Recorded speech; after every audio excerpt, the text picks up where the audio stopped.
আমি আসলে বিবাহিত। 6 মাস প্রেম করার পর তুমি আমাকে বলছো তুমি বিবাহিত? আমার ডিভোর্স হয়েছে। আচ্ছা, সমস্যা নাই, তবুও আমি তোমাকে ভালোবাসি আর বাসবো। আমার 4 বছরের একটা বাচ্চাও আছে। থাকুক, আমি সেটাও মেনে নিলাম। আমি আসলে স্কুলে পড়াই না, মানুষের বাসায় কাজ করি। থাকুক, তুমি তো আর চুরি করো না, মেনে নিলাম। ভাইয়া আমি আসলে মেয়ে না।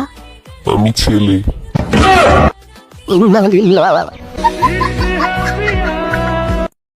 ভুলে গেছো? না তো।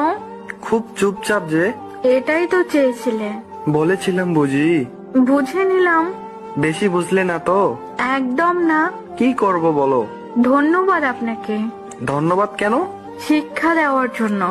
কিসের শিক্ষা?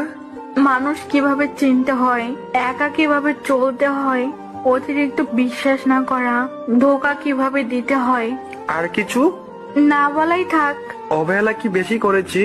একদমই না। ক্ষমা হয় না? আমি তো কেউ না। তুমি আমার সব। তা আজ হাস্যকর। ফিরে চলে এসো প্লিজ। ইচ্ছে নেই।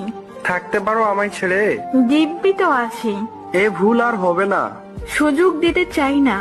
এভাবে বলতে পারলে?